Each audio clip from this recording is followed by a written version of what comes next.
एक सोने की गोली डॉक्टर साहब ने दे दी और हम सो गए। लेकिन आप लोग यहाँ गाना वाना गा रहे थे, हमने कहा चलो, कुछ लोगों ने गाना गाया नहीं था, को मौका मिल गया, सब ठीक से हो रहा है।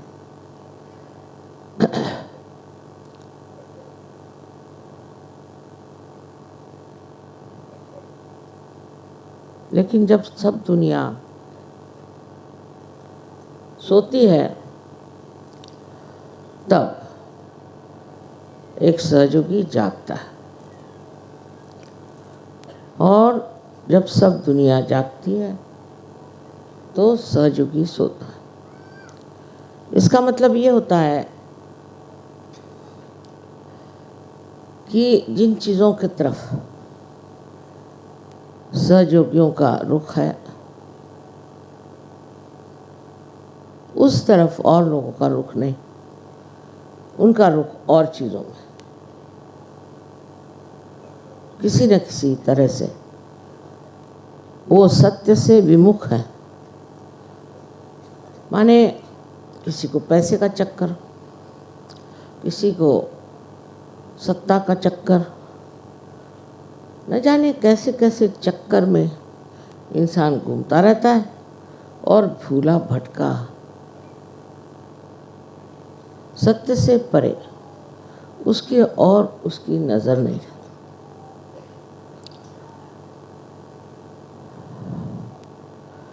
कोई कहेगा कि इसका कारण ये है, उसका कारण ये है, कोई न कोई विश्लेषण कर सकता, पर मैं सोचती हूँ अज्ञान में मनुष्य न जाने क्या क्या कर बैठा। एक तरह का अंधकार, घना अंधकार छा जाता, जैसे अभी यहाँ अगर एक अंधकार हो जाए तो न जाने भगदड़ मच जाए, कुछ लोग उठ के भागना शुरू कर दें, तो कितने लोगों को गिरा दें, उनके ऊपर पांव रख दें, उनको चोट लग जाए, कुछ भी हो सकता। अंधकार में हम लोग जब रहते हैं तब हमारी निद्रावस्था, लेकिन हम जब जागृत हो गए, जब कुंडलिनी का जागरण हो गया और जब आप सत्य के सामने खड़े हो जाते हैं तो सत्य की महिमा कोई वर्णन नहीं कर सकता। मैंने पूछा किसी से, भाई सहज में तुम्हें क्या मिला? कहले माँ ये नहीं बता सकते, पर सब कुछ मिल गया। सब कुछ माने क्या? मैं भी कहूँगी कि आज के दिन मुझे सहज में सब कुछ मिल गया। मैं जब छोटी थी तो अपने पिता से कहती थी कि मैं चाहती हूँ कि जैसे आकाश में तारे हैं ऐसे इस दुनिया में अनेक लोग तारे जैसे चमके और परमात्मा का प्रकाश फैला है। कहले हो सकता,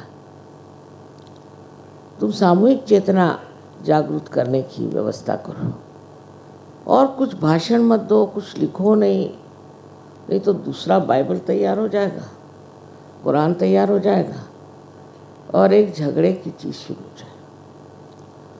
सो इससे पहले तुम सामूहिक चेतना करो, और सामूहिक चेतना का कार्य शुरू हो गया अनायास, सहज में। लेकिन उसकी जो समस्याएं हैं वो मुझे आपसे आज बतानी। बहुत आनंद की चीज़ है कि सामूहिक चेतना हो गई और सब जगह लोग इतने ज़्यादा मात्रा में, हर देश में लोग सत्य को पा गए और उसमें ही आनंद में। लेकिन कष्ट तब होता है कि सोच करके कि सामूहिक चेतना पर हमने कोई चयन नहीं किया। दरवाज़ा खोल दिया, हर एक तरह के लोग अंदर आ गए और अपने साथ अपनी गंदगी भी लेकर अंदर चले आए। और जब ऐसे थोड़े से भी लोग आ जाते हैं तो वो बहुत नुकसान देते हैं। नामदेव वगैरह तो बिल्कुल, जो पहले बड़े साधु संत हो गए, जो अपने ही लोग हैं, उन्होंने तो साफ साफ कह दिया था कि जो बुरे हैं वो अच्छे हो ही नहीं सकते, उनकी आदतें ठीक हो ही नहीं सकती। उदाहरण के लिए उन्होंने कहा कि एक मक्खी लीजिए, मक्खी एक तो अपने खाने पे बैठेगी तो भी मार डालेगी, और अगर कहीं मर गई और पेट में चली गई तो आप भी मर जाएंगे। ये मक्खी नहीं ठीक हो सकती। और कहा कि ऐसे मक्खी वाले बहुत से लोग को बहुत सा उनको गुड़ चिक का शौक होता है और उसके और दौड़ते ही रहते। सो सहज में ये चीज़ें सब हमारी गिर जानी चाहिए। जब तक ये गिरती नहीं तब तक हम ऊंचे उठ नहीं सकते। पंखों में अगर कोई चीज़ लग जाए तो पक्षी भी नहीं उड़ पाते। इसलिए जो ये आनंद का आकाश, जिसे कि कवियों ने रागांचल कहा, माँ के प्यार का आंचल, इसमें आप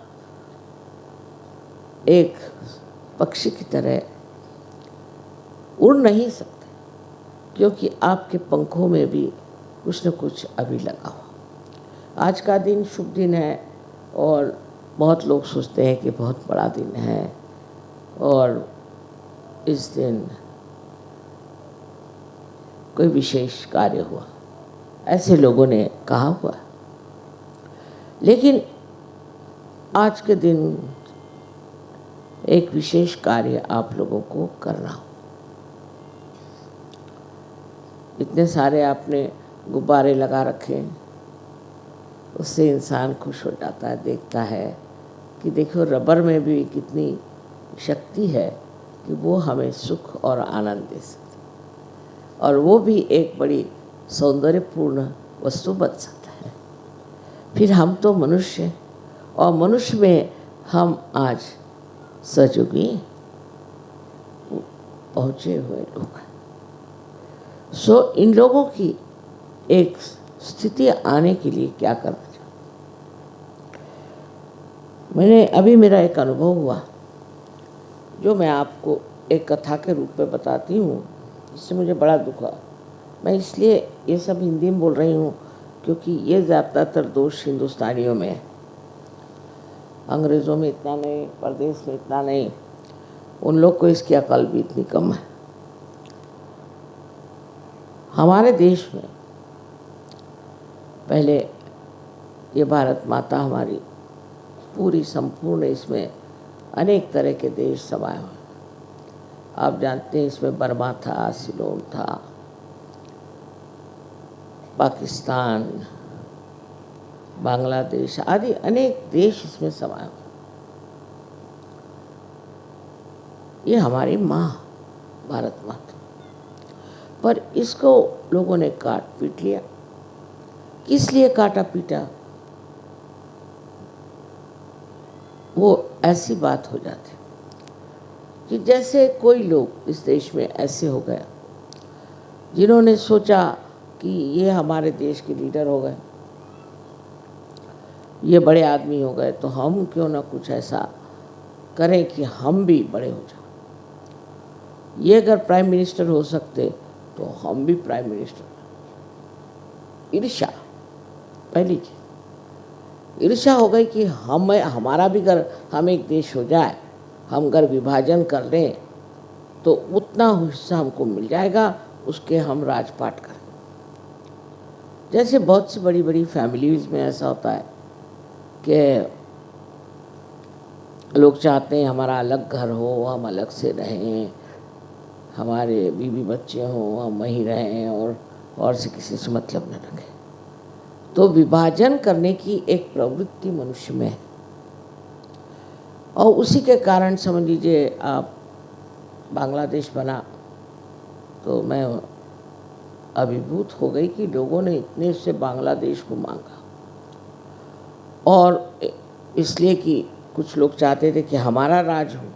वो आप इस्लाम का नाम लो या किसी भी धर्म के नाम पर कोई न कोई बहाने में विभाजन कर ले। और आज बांग्लादेश का यह हाल है कि कहते हैं हमें लोग माफ मत जाओ, नहीं तो आपके तो आंखों से अविरल अश्रुधारा बहती रहेगी, इतनी दुर्दशा। पाकिस्तान का क्या हाल हो, सिलोन जिसको कि अब श्रीलंका कहते, उसका क्या हाल। ये जो तोड़ तोड़ के देश के इन्होंने अलग भाग बनाए और सोचा कि अब इसमें हम राज करेंगे। अधिकतर इसके प्राइम मिनिस्टर वगैरह लोगों को जिन्होंने कि खींचतान करके ऐसे देश बनाए थे, उन्हीं को मार डाला, उनका खून कर डाला। सो ईर्ष्या से ईर्ष्या बढ़ती है और फिर इसी तरह के ग्रुप्स बन जाते हैं और फिर लड़ते हैं कि हमें चाहिए। अभी भी अपने यहाँ बहुत चला हो, विभाजन का विचार चला हो। जैसे हमारे यहाँ विदर्भ है, कहीं कोई झारखंड है तो कोई झारखंड है। ये बनाने से क्या मिलेगा, किसको क्या मिला है विभाजन से? सहयोग इसके बिल्कुल विरोध में है कि हम कोई चीज़ का विभाजन करें। हमको तो सबको जोड़ना है, सिंथेसिस। सहयोग सारा सिंथेसिस पे चलता है और अगर आपको सिंथेसिस की कोई भी कल्पना नहीं है तो आप सहयोग छोड़ जाएं, वही अच्छा। अभी एक बड़ी भारी वारदात हो गई कि एक साहब सहयोग में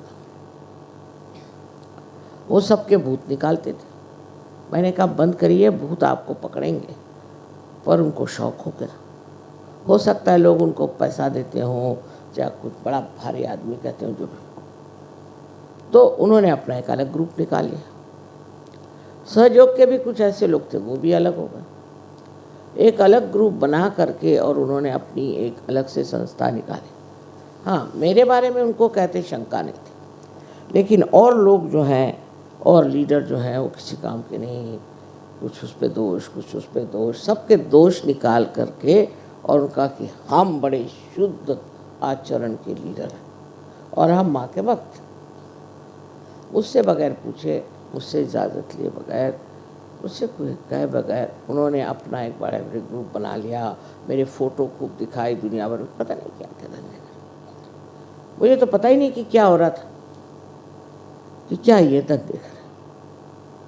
वो लीडरों को ये लीडर अच्छा नहीं, वो लीडर अच्छा नहीं। अगर कोई खराब हो तो मैं खुद जान जाऊँगा। जब मुझे मानते हैं तो मुझको छोड़ देना चाहिए। मुझे को तय करने दीजिए कि लीडर अच्छा है या नहीं। लेकिन लीडर को तुम ऐसे हो, तुमने ये क्यों किया, तो तुम ऐसे क्यों करते हो, इसका अधिकार आपको नहीं। अब कोई कहेगा लीडर क्यों है सहयोग में? इसलिए है कि मेरा संबंध सबके साथ हो नहीं सकता, तो एक जो बीच में इंसान रहे उसके माध्यम से मैं सबसे संबंधित हो सकती। तो वो लीडर पे नाराज होगा, ये लीडर ठीक नहीं, ऐसा है वैसा नहीं। उसका जो दोष हो या उसकी कोई तकलीफ हो, उसको मुझे निकालना चाहिए, न कि आपको। और आपको तो आप मुझे लिखो। पर आप अगर ऐसे आदमी से कि अच्छा अब आपको लीडर पसंद नहीं तो आप सहयोग छोड़, उसके साथ और 10 ऐसे अधकच्चे सहयोगी जुट जाए और फिर उस लीडर के लिए ये करने लगे। इसी तरह का एक ग्रुप बन गया, उसमें 70-80 लोग इस तरह से इकट्ठे हो गए जिनकी कभी मैंने शक्ल नहीं देखी, जिनका नाम नहीं सुना, मैं जानती नहीं कि सहयोगी थे। अब उन महाशय ने कह दिया कि मैं तो कल्कि का अवतार, चलो भाई हो, मुझे कुछ नहीं कहना, हो जाओ और तुम सहज से हटो। बस सहज में आपको कोई स्थान नहीं। इन लोगों ने उसको मान लिया, ये कल्कि का अवतार है, उसी के चरण छूने शुरू कर दिए सब कुछ। ये लोग तो चरण छू महाराज, पैसा छू महाराज, सब तरह के महाराज होते हैं, तब ये बने। पैसे ऐसे लिए इनसे, उन्होंने धीरे धीरे जो दोष ये अपने लीडरों में दिखा रहे थे, वही दोष इनके अंदर बहुत अच्छे से उनका प्रादुर्भाव, और सब देखने लग गए कि ये क्या। तो इस तरह की ईर्ष्या और महत्वाकांक्षा, एम्बिशन हो जाती है। लेकिन बेवकूफ़ जितने भी सहयोगी थे क्षण के उसमें चले, बड़ी कमाल की, क्योंकि लास्ट जजमेंट है ना, तो सब क्षण क्षण के ऐसे लोग इकट्ठे हो गए। और लीडर का चरित्र अच्छा नहीं तो फलाना अच्छा नहीं, तो पैसा खाता है तो फलाना है, ठिकाना है, सीबीआई से बढ़ के। मैं कहा भाई हद हो गई, मुझसे तो पूछो, मेरा तो सर्टिफिकेट, लेकिन हम माँ आपको तो मानते, लेकिन मैं जो कर रही हूँ उसको नहीं मानते।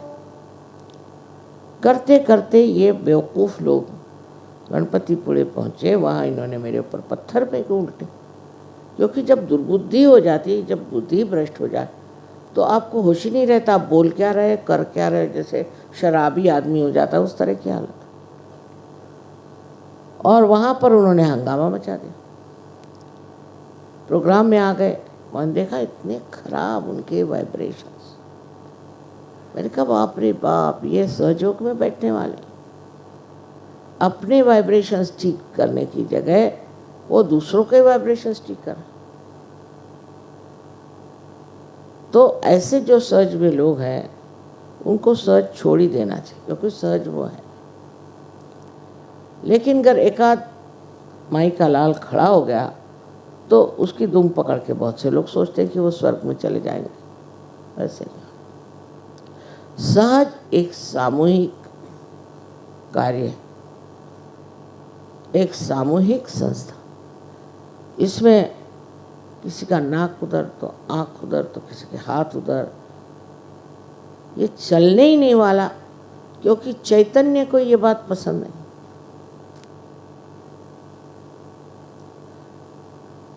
फिर मैंने कहा कि तुम बगावत कर रहे हो, तो कह रहे आप हमें गाली दे रहे।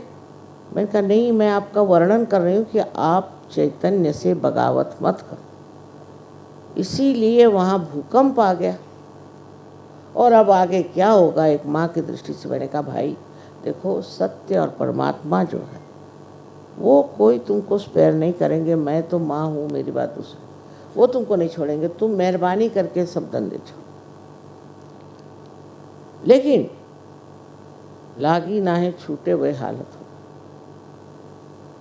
उसी चक्कर में वो बस। अब आजकल मैंने सुना देहरादून में बड़े ज़ोरों में ये काम हो रहा है, उधर झारखंड चल रहा है और इधर एक भूतखंड भी चल रहा है। अब अगर सहयोग से इन 2-4 लोग बदमाशों को निकाल दिया जाए तो उनके साथ जुटने वाले भी बहुत से लोग हैं और एक दूसरा ग्रुप बना लेंगे। पर उस ग्रुप के लिए मुझे हर्ज नहीं हो, कृपया चले जाए और गंगा जी में डूब जाए, मुझे उसमें कोई हर्ज नहीं। पर वो सहज में नहीं रह सकते और मेरा नाम नहीं ले सकते, मेरा फोटो नहीं ले सकते। आज ये बात बड़ी दुखदाई लगी जब मैंने सुना कि जिस आदमी पर मेरा इतना विश्वास, जिसने इतना कार्य किया, उसी के लग गए तुम ये मोटर कहाँ से ले आए। अरे भाई वो काम करते हैं, धंधा करते हैं, ये मुझे पूछना चाहिए। और तुमको अगर ऐसी खास शिकायत हो तो मुझे चिट्ठी लिखो। आज मुझे कहना नहीं था, पर अब कोई मौका नहीं, तो इस शुभ अवसर पे ये मुझे अशुभ बात कहनी पड़ रही। इस तरह के अगर धंधे करने हैं तो अभी आप सहज से अपना आसन लेके तशरीफ बाहर ले जाए, उसमें मुझे कोई हर्ज नहीं। सहयोग में किसी पे कंपल्शन है ही नहीं, आप जानते। मैंने तो अपने घर वालों पर भी कभी ज़बरदस्ती नहीं करी कि तुम सर्च करो, हालांकि मैं जानती हूँ कि इससे बढ़ के और कोई चीज़ नहीं, पर मैंने उनसे भी कभी नहीं कहा कि तुम सर्च करो। करना हो तो करो, नहीं तो मत करो बाबा। पर ऐसे धंधे नहीं करना चाहिए। इसका मतलब है आप कभी भी सहयोगी नहीं हो सकते। एक तरह से सहज की दृष्टि से अपने लीडर्स से इस तरह से बर्ताव करना महापाप, और उसको लेकर के ग्रुप बनाना तो उससे भी महापाप। अगर आपको चाहे तो आप मुझे चिट्ठियाँ लिखें, मैं उस पर खबर करूँगी। मुझे तो वाइब्रेशंस पे फ़ौरन पता चल जाता है कि वाकई में आप सच हैं कि वो। और दुनिया भर की चीज़ें उसमें लिखते हैं। चिट्ठी भी आती तो उसमें इतनी बकवास मैं उधर ध्यान ही नहीं देती। वो ये लीडर ऐसा है, वो लीडर ऐसा है, वो फलाना ऐसा है। अरे आप कौन बड़े शुद्ध आत्मा हैं? आप अपने को तो देख लीजिए, देखना चाहिए। जब आप ही नहीं ठीक हैं तो आगे का क्या होगा? आपके बच्चे हैं और बच्चों के अलावा जो आपके आस पास पड़ोसी सब लोग रहते हैं, तो वो क्या सोचेंगे? अगर आपका लीडर ऐसा है तो क्या सोचेंगे आपके लिए भी कि फिर आप क्यों ऐसे पीछे लगे हो? आपके माताजी को अकल नहीं, वो ऐसे लीडरों को चुनती है। इसी तरह की चीज़ें शुरू हो जाती हैं और सहयोग खत्म हो जाता है।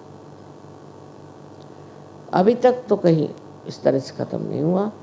कोशिश हमने पूरी की कि डूबते हुए को बचा ही लो, किसी तरह से बच जाए तो अच्छा ही है, जितने सहयोगी हो अच्छा है। पर मुझे ये भी लगता है कि सत्य पे बसा हुआ ये जो स्वर्ग है, स्वर्ग के जाने के लिए भी थोड़ी सी तैयारियां सब, और नहीं तो दूसरी बात ऐसी भी कि वहाँ भी जगह कुछ कम होगी तो नियति भी ऐसा कार्य कर रही हो कि चलो ये फालतू लोगों को काट छाट कर दो। लेकिन इस चक्कर में आपको आना नहीं चाहिए। अगर आप वाकई जागरूक हो तो अपने प्रति जागरूक हो, दूसरों के प्रति नहीं, अपने प्रति जागरूक होकर देखो कि हमारे अंदर कौन सा दोष है। किसी को कोई चक्कर, किसी को पैसा कमाने का चक्कर है। अब सहयोग में पैसे कमाने लोग आते हैं। अगर उनसे कहे कि भाई समझो आप यहाँ पैसा कमाने के लिए नहीं आए हैं, तो वो बात उनकी खोपड़ी में नहीं घुस सकती। पैसे का चक्कर भी आज मुझे कहना पड़ेगा कि कुछ कुछ लोगों में कुछ अकल ही कम है। पहले क्राइस्ट ने कहा था कि first be the last, last will be the first, और वैसे कुछ दिखता नहीं। जो शुरू शुरू में सहयोगी हमारे मुंबई में आए थे तो वो कहले माँ कम से कम हमसे सबसे 1,000 रुपये ले लो। मैंने कहा देखो बेटी, मुझे तो ना तो वो पैसा गिनना आता है, ना ही मुझे रखना आता है, ना ही मैं बैंक जानती, मेरे को कुछ नहीं आता। तो अपना अगर कोई बन जाए, जिसको कहना चाहिए ट्रस्ट या कोई चीज़, तब फिर मैं तुम लोगों के रुपए उसमें जमा करूँ। इसलिए नहीं कि मैं कोई बड़ी ईमानदार बनना चाहिए, बात नहीं, मुझको अकल ही नहीं है बेईमानी की, तो फिर कर रखा जाए। मुझको अगर गिनना ही नहीं आता पैसा तो मैं क्या करूँ? मुझे तो बैंक का वो क्या होता है चेक, वो भी लिखना नहीं आता। वो थोड़ा हम बने ही और तरह से। पर आप लोगों को सब आते हुए भी आप जानते हैं कि धर्म के नाम पर कोई अगर पैसा लेता है वो पचता नहीं। अब पैसे का चक्कर बड़ा ज़बरदस्त। तो इस बार हमने सोचा था कि बहुत बार हमने आपसे कहा भी कि यहाँ की जो औरतें रास्ते में भीख मांगती हैं, बहुत सी मुसलमान औरतों को उनके पतियों ने छोड़ दिया है और रास्ते पे बच्चों को लेकर भीख मांगती हैं, और कहाँ कहाँ से बाहर से, राजस्थान से, बिहार से औरतें यहाँ आई हुई हैं। इनका कुछ न कुछ भला करना चाहिए, इसलिए हमने एक संस्था बना ली। उसके लिए हमें पैसों की आपसे कोई ज़रूरत नहीं, हमने कभी किसी से भी पैसा पूछा, हमारा इंतज़ाम हो जाता। लेकिन मैंने सोचा कि आपको भी कुछ पुण्य मिले, तो मैंने कहा अच्छा 500 रुपये रख, 108 की जगह हो गया। चिट्ठियों पे चिट्ठियाँ, 108 का 500 कर। अरे साल भर में अगर आपको एक बार पैसा देना पड़े, कुछ पुण्य करने का ही नहीं, क्या सिर्फ लेने का है? फिर लक्ष्मी तत्व आपने कैसे दिखाई दे? लक्ष्मी तत्व में तो देना ही होता। उस 500 के लिए लोग इतने पगला गए। 500 रुपये तो आप बाल कटाने के देते हैं नाई को, कभी कभी ऐसी आफत मचा दी कि 500। तब मैं समझ गई कि लोग अभी अधकच्चे हैं। पहले ज़माने में ये बात नहीं, श्रद्धा पर त्याग, और त्याग की फीलिंग भी नहीं आती, मज़ा आता है। तो ये जो बात है कि हमारे अंदर अब भी हमारा चित्त वो पैसे में, हम तो 108 ही देंगे, नहीं तो हम आएंगे नहीं, मत आओ भाई, बड़ा अच्छा, पर निकल ही जाओ परमानेंटली, वो अच्छा। क्योंकि सहयोग भिखारियों के लिए नहीं, पहले आप लोग ठीक हो जाइए और फिर भिखारियों की मदद करिए। हम भिखारियों को मदद कर सकते, उसके लिए अगर कहा गया कि थोड़े से पैसे दे दीजिए, तो आप लोग इतने क्यों नाराज़ हो रहे हैं? मैं तो आप जानते पैसे को छूती ही नहीं, मेरे को मालूम ही नहीं, लेकिन एक कार्य निकाला है, उसके लिए अगर कहा गया कि 108 की जगह 500 दे दीजिए, तो आप सारे लीडरों पे बिगड़ गए, सब पे बिगड़ गए और मारा आफत मचा दी। माँ ये किसने आपको सजेस्ट किया? अरे मुझे सजेस्ट करने वाला भी पैदा ही नहीं हुआ, मैं तो अपने ही दिमाग से चलती हूँ।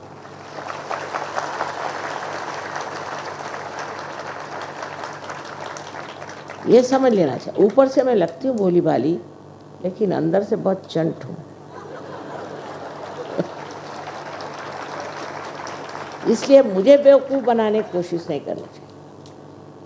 अगर आप लोगों से ज़रा सा भी नहीं होता है सहयोग के लिए देना, सालों बीत गए, हज़ारों लोगों को ठीक किया, कितने तो आप लोगों को बख्शिश में पैसे दिए, क्या क्या किया, सब कुछ क्या आप जानते हैं, पर इतने से चीज़ के लिए लोगों की बदल गई। मुझे बड़ा दुख लगा इस बार। पहले भी ऐसे ही होते रहा है, कितनी शुद्रता है। अब बम्बई में इस बार सबने कहा कि माँ यहीं पूजा कर लो, तो मैंने कहा भाई पिछले मर्तबा का अनुभव बड़ा खराब रहा कि जो पूजा हुई उसमें से 1/4 लोगों ने खाने के पैसे दिए, बाकी सब मैंने भरे पैसे। पूजा मेरी करी, खाने के पैसे मैंने दिए।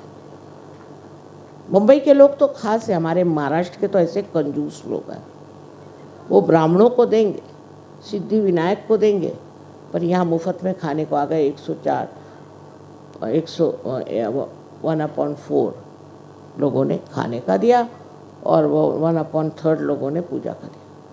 11 रुपये 11 और सहयोग में आ गए। इससे अच्छा कटोरा लेकर के कहीं मस्जिद के सामने बैठ जाए, अच्छा वही कुछ अल्लाह उनका भला करे तो करे। ऐसे ऐसे लोग सहयोग में। और इसलिए मुझे कहने का है कि कोई आपसे मुझे कोई प्रकार का दान या पैसे की आज तक ज़रूरत नहीं पड़ी, लेकिन मैंने कहा ज़रा देखें, टेस्टिंग कर लें। उस टेस्टिंग में मैं हैरान हूँ। और कोई भी ऐसा गरीब नहीं है इसमें जो 500 भी नहीं दे सकता। और फिर ये कहा गया कि जो नहीं दे सकता नहीं दे, तो फ़ोन पे फ़ोन आ रहा है कि साहब मेरा आप काट दीजिए ना, मैं नहीं दे सकती। क्यों? मेरे पति कमा रहे हैं। कितना कमाते हैं? 7,000 कमाते हैं, पर मैं नहीं दे सकती, मेरे पति दे देंगे, अपनी तरफ से मैं नहीं। ज़रा कुछ सेल निकाल दीजिए इसका, वो होते ना मार्केटिंग, कुछ सेल हो जाए, अच्छा है, किसी किसी को माफ़ कर दीजिए। अरे भाई उसमें क्या उससे कितना पैसा आने वाला, उससे क्या हमारा NGO चलने वाला? कुछ भी नहीं। पर आप लोगों को परीक्षा हो गई कि आप लोग कितने गहरे पानी में हैं। तो पैसे के अंदर से पहले चित्त निकालना हिंदुस्तान के आदमी के लिए बहुत ज़रूरी है, अगर वो सहयोग में है। नहीं तो आजकल जेल भरो आंदोलन चला ही हुआ है। पैसों में काहे को आपको इतना चित्त? आपकी लक्ष्मी जी हमने जागरूक कर दी, जितना आप दोगे उतना ही आप देना। इतनी आनंद की चीज़ है, इसकी कोई हद है। आप लोग मुझे कुछ देते हैं तो मैं तो इसलिए सिर्फ लेती कि आप लोग खुश होते। मुझे कोई चीज़ की ज़रूरत नहीं, मेरे घर में कोई जगह नहीं, मेरे पास कुछ रखने को नहीं, कुछ मैं कर नहीं सकती, पर आप देते हैं प्यार से और आप चाहते हैं, उससे आप खुश होते हैं। लड़ाई झगड़ा कर करके मैं हार गई, क्या मुझे साड़ी मत दो, मुझे कुछ नहीं चाहिए, मुझे जेवर नहीं दो। मैंने यहाँ तक कह दिया मैं सब जेवर बेचने वाली हूँ, उससे सारे काम हो जाएंगे। तो कह लें हाँ आपको जो करना करो, पर तो हम तो देंगे। ये आपके खुशी के लिए हम घर कर रहे हैं। हमें क्या लेना और क्या देना, जब कुछ लिया ही नहीं तो देना क्या। लेकिन ये एक चीज़ हमारे अंदर हिंदुस्तानियों को समझना, हमने तो ऐसे ऐसे लोग देखे हैं कि आपको आश्चर्य होगा। सिर्फ स्वतंत्रता कमाने के लिए हमारे ही फादर के घर से सारी ज़मीन जुमलात सब बेच दिया, माँ ने हमारे सब जेवर बेच दिए, हम लोग सब जेल में गए, मुझे तो इलेक्ट्रिक के शॉक लगाए और बर्फ़ पे लिटाए। मुझे कुछ नहीं होता था, तो सब मजाक, लेकिन तो भी सब तरह की चीज़ें लोगों ने सहन करी। 2-2 3-3 साल जेल में गए और अब जेल में जा रहे हैं, इसमें कोई शक नहीं, लेकिन इस वजह से कि पैसे खाए। वो कहेंगे हम भी जेल में गए। देखिए,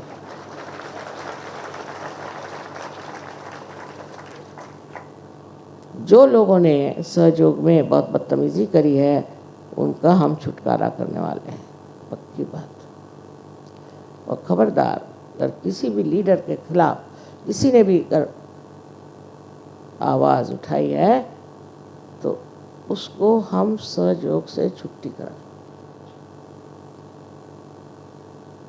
पूरी तरह से जान लीजिए, इसमें शक नहीं, क्योंकि हमें तोड़ना नहीं है। आपके स्वार्थ है, आपका मतलब है, आपको और कोई धंधा नहीं, आप पुलिस में भर्ती हो जाओ, CID बन जाओ, कुछ भी करो। सच में काय को आए, सच के लायक ही नहीं आप आए काय को सोच। आज के दिन ये सारी बातें करने की मैंने बड़ी धृष्टता करी, और मैं जब सो गई थी तभी मेरे मन में ख्याल आ गया कि आज क्या कहा जाएगा, और 74 साल की उम्र होगी, अब बूढ़ा है, अब क्या कहें। सो बूढ़े लोगों का भी एक ही काम होता है कि अपने बच्चों को नसीहत दें, उनको भी कहें कि ज़िंदगी क्या है और आप किस लिए सहज में आए। सहज में आप अपना सर्वनाश करने के लिए नहीं आए, क्योंकि सहज की अति सांकरी गली कह जाए उस तरह। अगर आपको सहज में आना है तो ये पता रखना चाहिए कि आपको इस सांकरी गली से चलना है, जिसमें एक तरफ तो पहाड़ है और एक तरफ में खाई। सो इसमें चढ़ने के लिए अगर आपके अंदर वो बल, वो मन का बल, वो शक्ति और वो पवित्र शुद्ध इच्छा नहीं हो तो होगा नहीं, आप आधे अधूरे बैठ जाए। ये पहाड़ी पर जो आपने देखा है गधे पे बैठ के लोग चलते, वो गधे से पूछा क्या भाई तुम गधे कैसे हो गए, तो उसने कहा कि हम भी आप ही लोगों जैसे थे, लेकिन आधे अधूरे रह गए तो भगवान ने हमको गधा बना दिया कि कम से कम गधे के रूप में ऊपर पहुंच जाओ।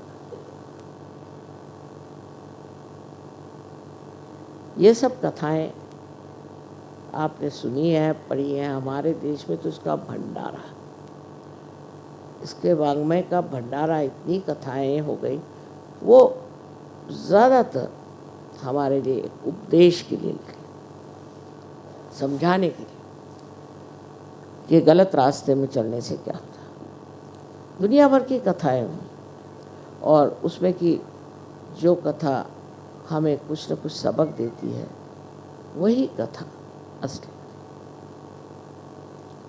सो बार बार मुझे ये लग रहा है कि आज के दिन कुछ अच्छा ही कहना चाहिए था, लेकिन ये बात मेरे सामने इतनी ज़ोरों में खड़ी हो गई इस शिव पूजा में कि मैंने सोचा अगर मैं नहीं कहूँगी तो कैसे हो। और शिव जी के पूजा में आप कह भी नहीं सकते, क्योंकि शिव जी तो सिर्फ क्षमा ही करते, पर वो भी किसी हद तक, और जब वो बिगड़ते हैं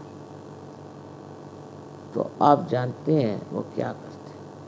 उनसे मुझे सबसे ज़्यादा डर लगता है, क्योंकि ये अगर घोड़ा बिगड़ गया तो वो आपको ठिकाने लगा देगा। सहयोग का ज्ञान सारा आपको एक तरह से मुफ्त ही, क्योंकि पूर्व जन्म बहुत बड़ा था, पूर्व जन्म की आपके अंदर जो संपत्ति है उसके बूते पर आप नहीं पाया। लेकिन सहज में आ करके सब पा करके संपत्ति पा करके और आप अगर बेकार ही जाने वाले हैं तो बेहतर है इसको छोड़ दो और हमें भी बख्शो। सोच सोच करके आज कहा से मैं सोचती कम हूँ, निर्विचारी में हूँ, लेकिन तो भी मुझे चिंता इसलिए कि मैंने आपको अपना बेटा माना और आपको अपना बेटी मानी, तो आपके जो दोष है उसके कारण जब आप मिटते जाएंगे उसे देखा मुझे बहुत कष्ट होगा।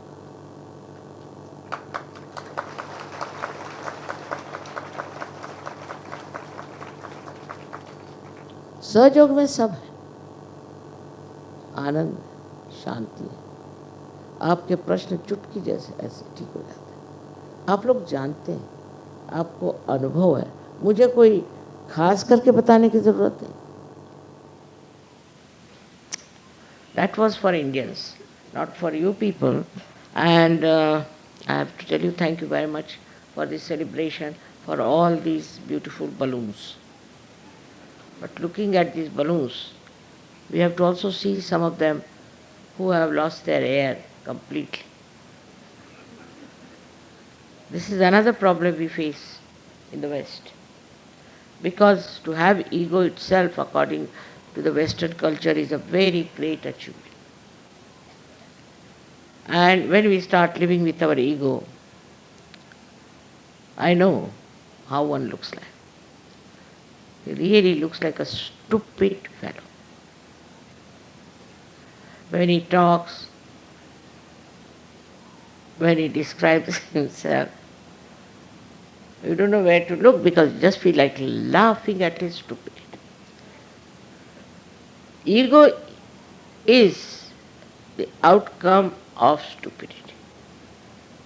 I don't know what to say, how to give a simile to ego, because it's just bloated and makes you float in the air, and when it bursts, you are down on the earth. But you are not down on the earth the way Sahaja should be down to earth, but you are completely finished. All your arrogance goes to waste. You can never understand Sahaja if you have this ego in your head. I have known people who have this ego. They have come to Sahaja and still they want to think that they know more than anybody else. To know about yourself, you have to go deep down. And to go deep down, you have to give up all this idea which makes you float in the air. Imagine if you have a big balloon attached to you, how can you go deep down into the sea? You cannot. That kind of air which makes you float in the air, absolutely in an area of stupidity. What else? I mean, English will think there are no words. Stupidity means everything. Then you may think end of yourself, you may think whatever you like, you can behave the way you like and all that. But what do you achieve? You achieve nothing out of it. Whatever you achieve, people are jealous of you. They want to harm you. You have no friends. Nobody cares for you. And in Sahaja, people know who has got this problem. So, I have seen people, when they start talking, they say, he's the same. We know him.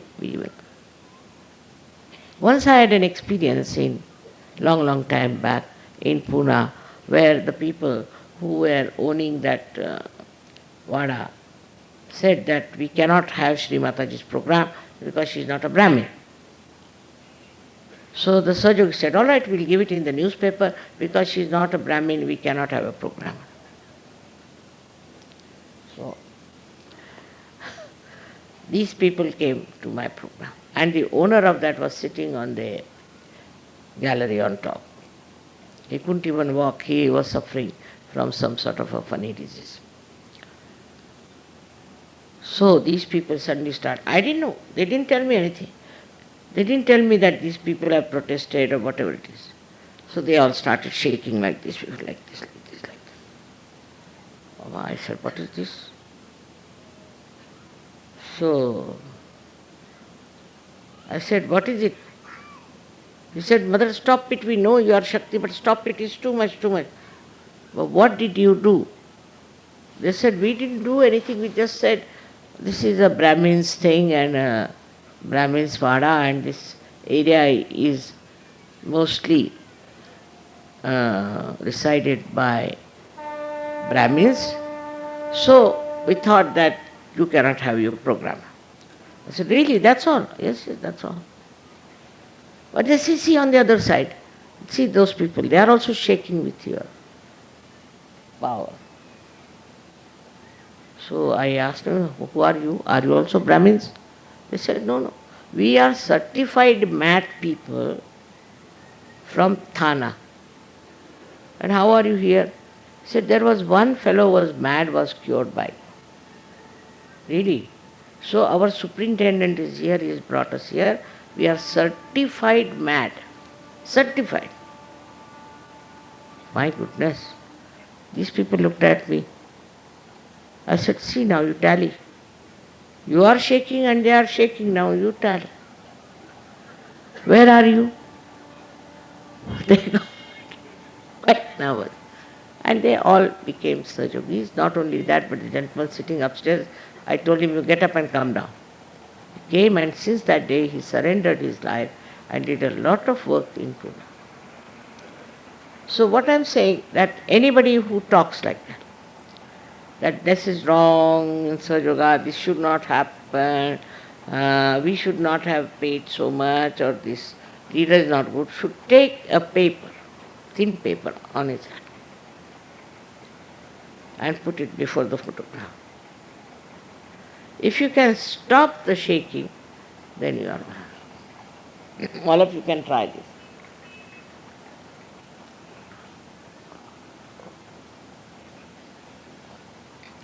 Then try on the right hand. Very practical. If the paper is shaking, that means Mr. Ego is shaking. And you know how to treat your ego in Sahaja. Thanks to Muhammad Sahib, he has told us how to treat it. Now these two problems are within us. One of them is our conditioning, and another is this ego business. And we make our mind out of that, and we are playing under the governance of these two things which we have used to make this mind.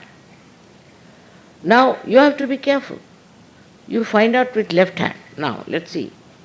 If the left hand is shaking, then you are conditioned. If the right hand is shaking, then you are egoistical. So now you treat it. You treat these two things.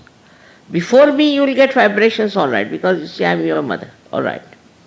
But that doesn't mean you are all right. You try on my photograph, that's much more sharp. So being mother, I play around, I think, or I don't know what to say, but maybe you may not feel that. But before the photograph, you put on the left-hand side a newspaper, or a little paper, or a thin paper. On the right-hand side, another paper. One by one, you try and judge yourself what are you. After all, you have not come here in Sahaja Yoga to emancipate me. You have come here to evolve yourself. And because of that, you have to face yourself and see for yourself what is within you which is very strong, which is troublesome, which is dragging you down, which is killing. Sahaja Yoga is nothing but ocean of joy. I thought that in my absence you will be all enjoying it all right. You do.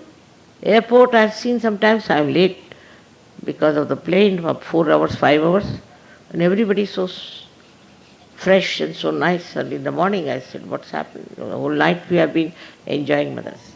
So what you enjoy in that is collectivity, samuhita. That collectivity you should enjoy only by getting rid of your nonsensical boundaries that you have built. And then you see the joy. All the time you will be floating in joy. There is a sense which people have, which you may not have before realization. Some of the people were amazed how deep they are, how they took to Sahaja Yoga. Supposed to be very great men. Supposed to be people of very great principles, but very hot-tempered, not tolerant about people. They take to Sahaja Yoga just like this. Because inside there's a big depth. So that everything is absorbed without any problem. Everybody can achieve, but one has to be careful as to the two wheels of our mind. One is the ego, another is the condition. All kinds of conditionings are there, especially in India. In the West, it is all kinds of egos, different types. I've seen so many types and varieties of egos. I was surprised. To face that, I didn't know what to say. It's a very, very subtle thing which people have carved out of their minds. So for you today, it is to be decided that you are only still small children. And like small children, you must have a very clean heart to accept, to absorb the beauty of peace that is within you, and also the beauty of purity.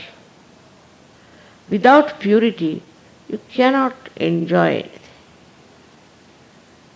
So in Sahaja Yoga, though we have so many people, I must say the purity of these few saints who lived earlier,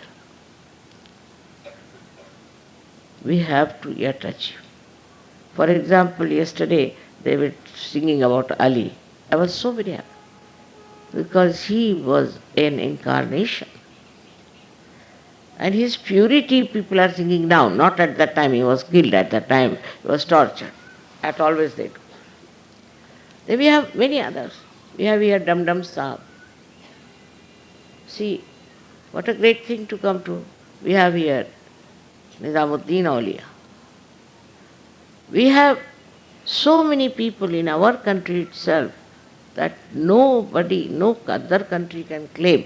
They have one, say in England they have William Blake or this and that. We had so many people. Why? Not because we were very good people, but because we were to be improved. Things had to be done. So they were born. Though this is a yoga bhumi, anywhere you go in India, I was surprised in Haryana, so many great saints lived there. But they were all tortured, troubled, never understood. It was so painful and hurts you how these stupid, ignorant, blind people tortured them. So now, it is our duty of Sahaja to first of all find out who is a saint. Even among Sahaja as I described in Hindi language, there are people who try to trouble others. If you have no recognition and understanding of what is the truth, what is love, what is pure compassion, then you are not a Sahaja. It's like an obtuse angle. You look at a person with an obtuse angle, you don't see anything. One-sided. Now, at this juncture, when I am so very old now, I have to request you that you turn your eyes to yourself, introspect. Because among you there are some people who will try to divert your attention, will try to say things. Very easy to say, he is very dishonest, he is very immoral. Very easy to say. What are you? We have to now understand that Sahaja Yoga is to be consolidated through synthesis. We are believers of synthesis. Any divisive thing that comes into your mind, you should just throw it away. This is a request on this day. I make you that you please introspect. Unless and until you introspect, you cannot even respect yourself. You cannot even love yourself. If you love yourself, you introspect and find out what's wrong. Supposing I love this sari, then if I find any doubt about it or see any dot somewhere or something, I'll get it clean. I'll not be proud of it, wear it and go around say, see, I've got so many spots.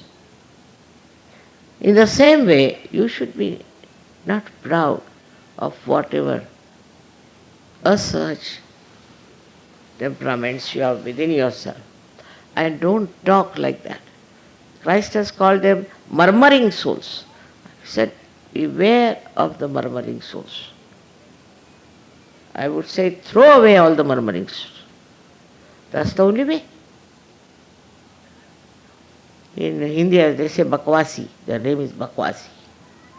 Means the ones who just chatter, talk all nonsense about others. He doesn't know what he is.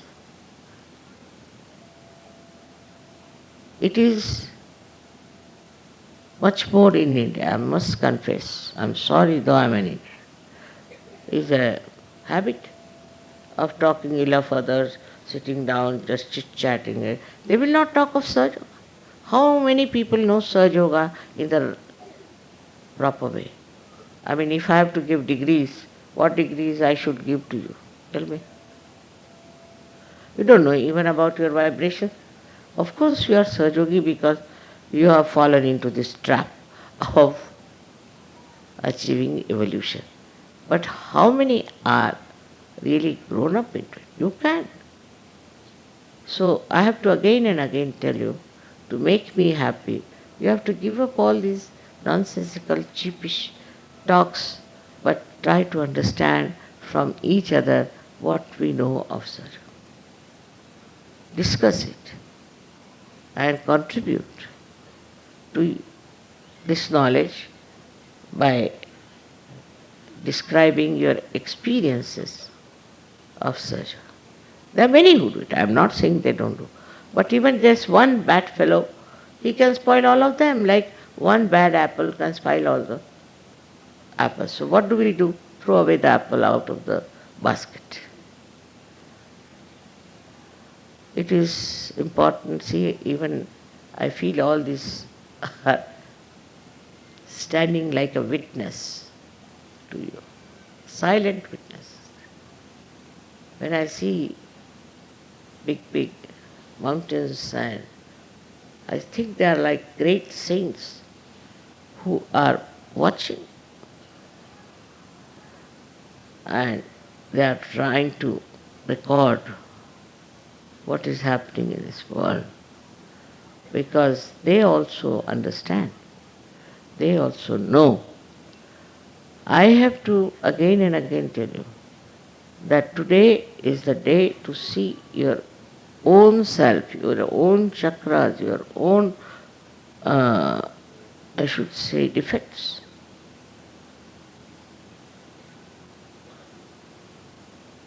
That will give you permanently the joy that is promised. You will get thoughtless awareness, also you will get doubtless awareness, but never get into the trap of your conditioning and of your ego. This is what I have to tell you today on this day where you are celebrating. That you celebrate your own birthday. Celebrate it. See for yourself what you have achieved and what you are going to achieve. It's time for you to celebrate than to celebrate my birthday. I'll be very happy to celebrate your birthday than to celebrate mine. So may God bless you.